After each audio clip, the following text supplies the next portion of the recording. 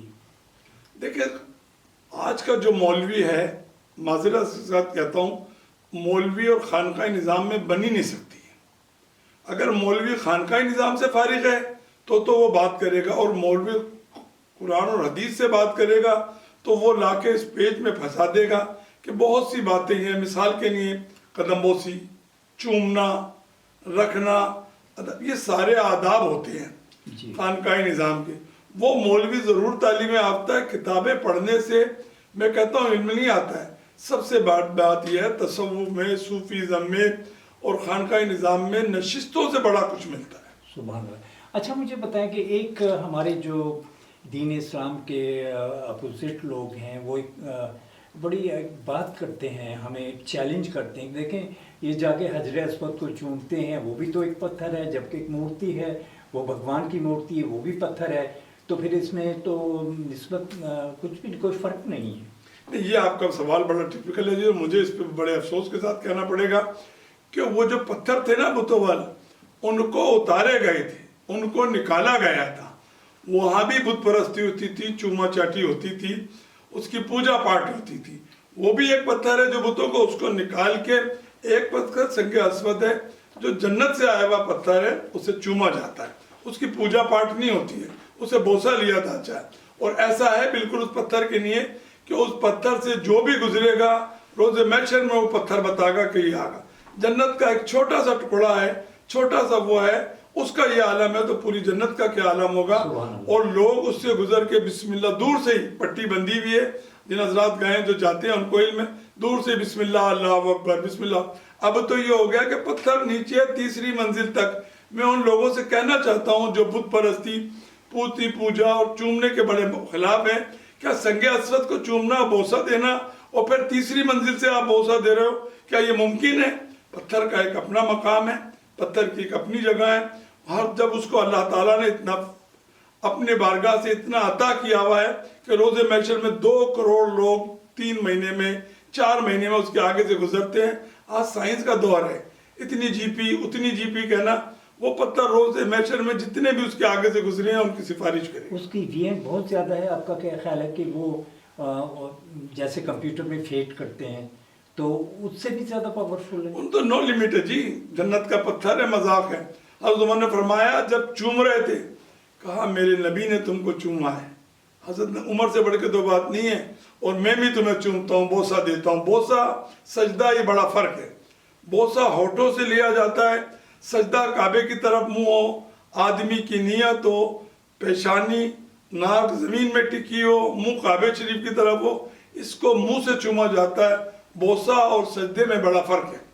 اچھا، آپ ماشاءاللہ تشریف لائے ہیں، کل بھی ایک بہت بڑا فنکشن تھا امیر حمزہ، تو شہداء کا مقام کیا شہداء واقعی زندہ ہوتا ہے جو آج اپنے وطن کے لیے یا ملک کے لیے شہادت نوش کرتے ہیں، کیا ان کا مقام بھی کیا درجات ہیں؟ دیکھیں سید الشہداء کی اگر بات کریں تو سید الشہداء ایک ہی ہیں، حضرت حمزہ۔ اور دوسری بات، اگر آپ جن ملک کے لیے جانثاری کرنے کے لیے، اپنی وفاداری کے لیے کوئی بندہ ملک پہ نچھاور ہوتا ہے، وہ جنگ میں لڑتا ہے، اس کا بھی شہداؤں کا مقام ہے۔ اور حکم یہ ہے کہ وہ شہداء جس کنڈیشن میں ہو، جس حالت میں ہو، اس میں دفنا دیا جائے۔ شہداؤں کا مقام ہے، بڑے اچھے انداز میں شاعر نے کہا ہے، ہم کم غم نہیں کرتے، ہم کم غم نہیں کرتے، زندہ و جاوید کا ماتم نہیں کرتے۔ تو شہداء زندہ و جاوید ہیں، ان کا اپنا مقام ہے۔ بہت اچھی بات ہی کہا یہ جاتا ہے کہ اسلام زندہ ہوتا ہے ہر کربلا کے بعد۔ اس فلسفے پہ تھوڑا سا ہمیں بریف کریں۔ دیکھیں اس بات پہ اگر ہے تو بڑا لوگوں کا اختلاف ہے. میرے آقا اور مولا حضرت خواجہ خواجگان خواجہ معین چشتی رحمۃ اللہ علیہ فرماتے ہیں شاہ ہست حسین بادشاہ ہست حسین دی ہست حسین سبحان اللہ. دی پناہ ہست حسین. یہ ہے جو بات سرداد نداد دردست یزید حقا کے بنا لا الہ ہست حسین. لوگوں کا اختلاف یہ ہے. آخری جو مصرع ہے کہ یہ کیا ہے تو میں اس کے لیے ان سے التجا کرتا ہوں, ان سے پوچھتا ہوں. اللہ کے رسول نے فرمایا میں حسین سے ہوں, حسین مجھ سے ہیں. سبحان اللہ. واقعات کربلا پوری دنیا کے پیڑ کاٹے جائیں, ان کی قلم بنائے جائیں, پوری دنیا کی پانی کی سیاہی بنائی جائے, پوری دنیا کے پتوں کو سکھا کے کاغذ بنایا جائے تو واقعات کربلا پورا نہیں کیا جا سکتا. واقعات کربلا ہماری سوچ صوفیوں کی چشتیوں کی یہ ہے کہ وہ جو دمبا آیا تھا اس وقت اگر وہاں ان پہ چھری پھیر دی جاتی تو نبیوں کی نسل ختم ہو جاتی. وہ اس نبی پہ, نبیوں کے سردار پہ, آقا انعامدار نبی کریم صلی اللہ علیہ وسلم کے اوپر یہ تھا. اللہ کے رسول کے اس نواسے نے وہ اللہ کا قرض واقعات کربلا میں, کربلا کا پورا نام ہے کرب و بلا, وہاں پورا کیا. اور وہاں پورا کرنے کے بعد یہ حقیقت ہے کہ اگر یزید کے ساتھ آپ بیعت کر لیتے, یزید فاسق بھی تھا, زانی بھی تھا, شرابی بھی تھا, تو ایک مثال تھی. آپ نے قربانی دی ہے اور جس نے بھی یہ بات کی ہے اسلام زندہ ہوتا ہے. ہر کربلا کے بعد ہم اس پہ کہتے ہیں لبیک یا حسین. سبحان اللہ. اچھا یہ دیکھیں کہ ایک زمانہ تھا صوفیزم کو اگر ہم لے لیں تو ایک نظر وہ کیسے ممکن ہے کہ 90 لاکھ جو ہے مسلمان ہو گئے, اس کا تھوڑا سا تشریح کیجیے.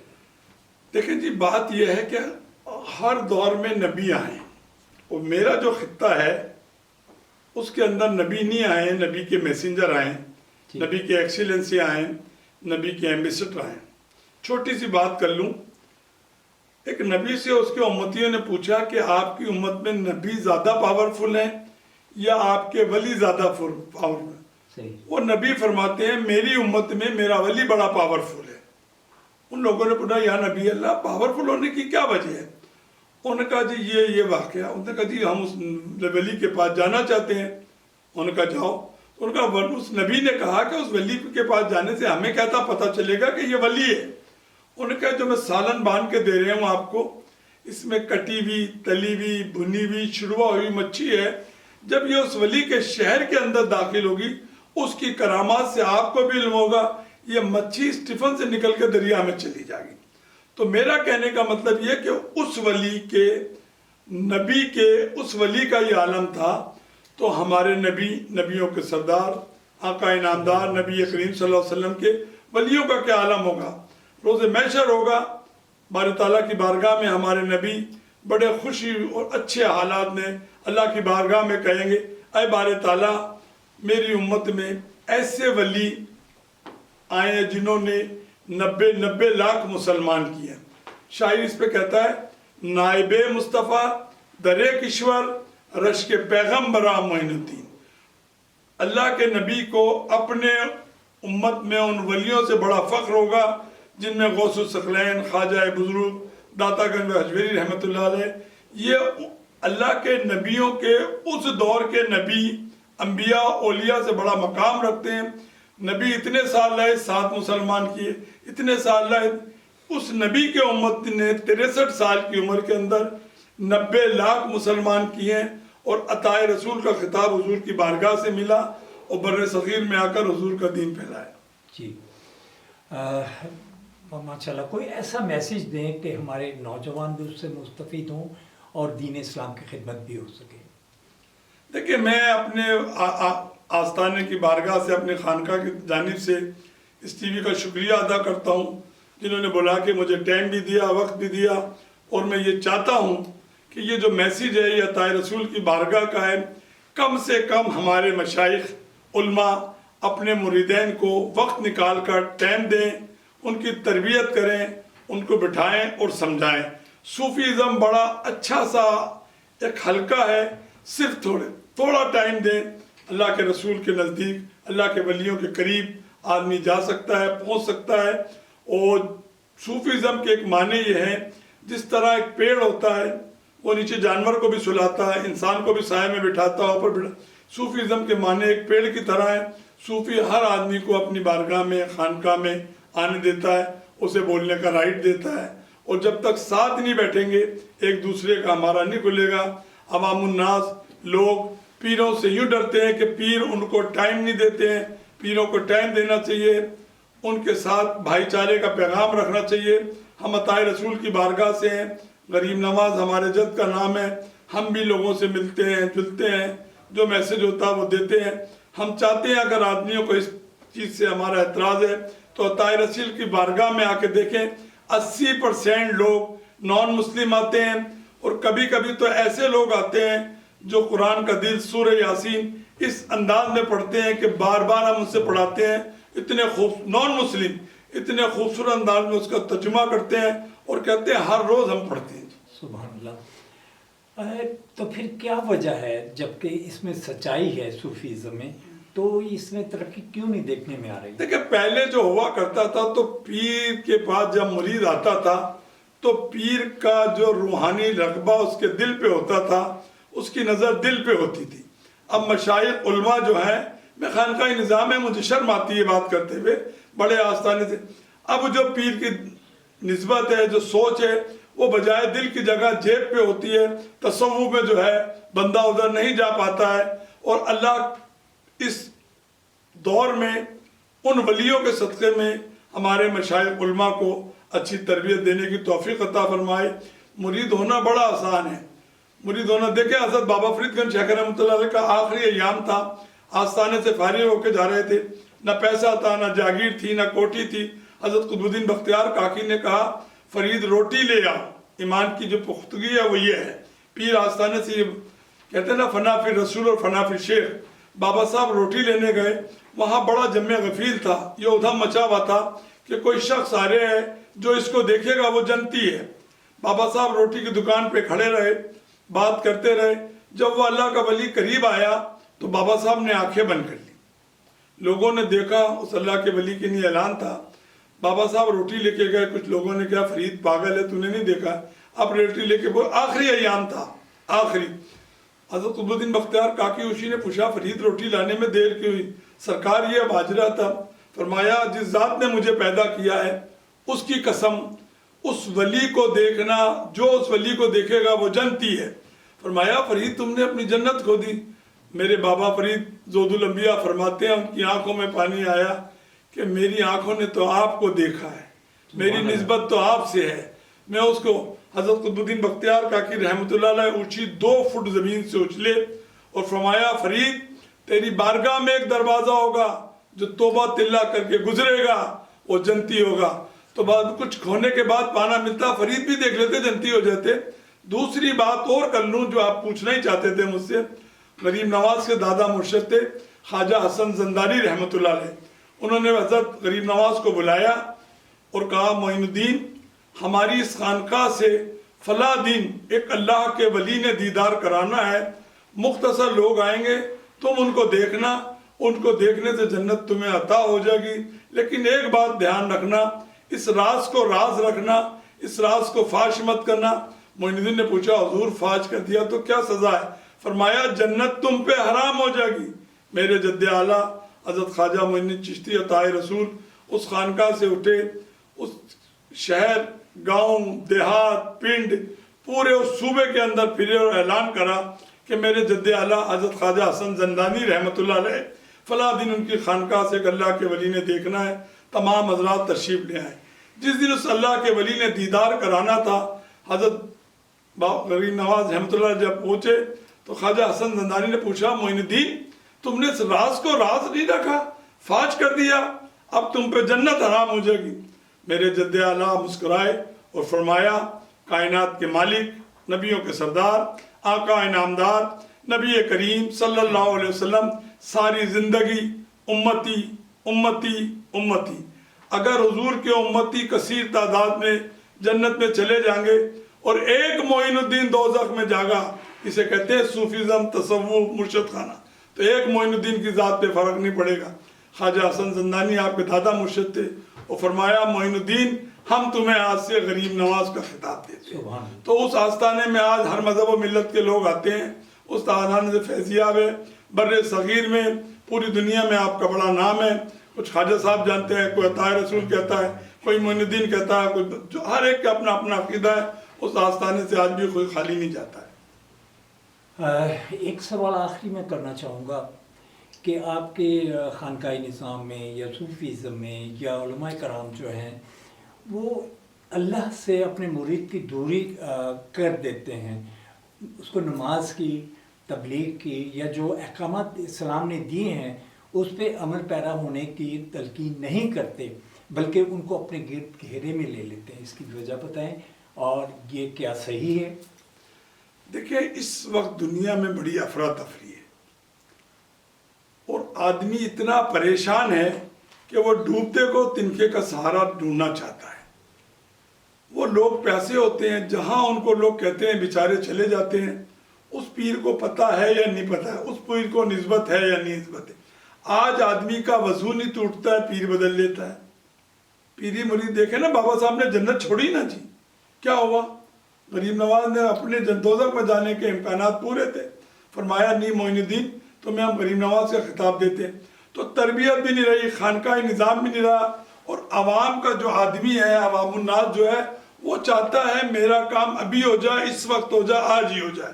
یہ پاسبل نہیں ہے۔ ہر ایک چیز کے لیے اپنے آپ کو کنٹرول میں کرنا ہوتا ہے، اپنے طریقے سے چلنا ہوتا ہے۔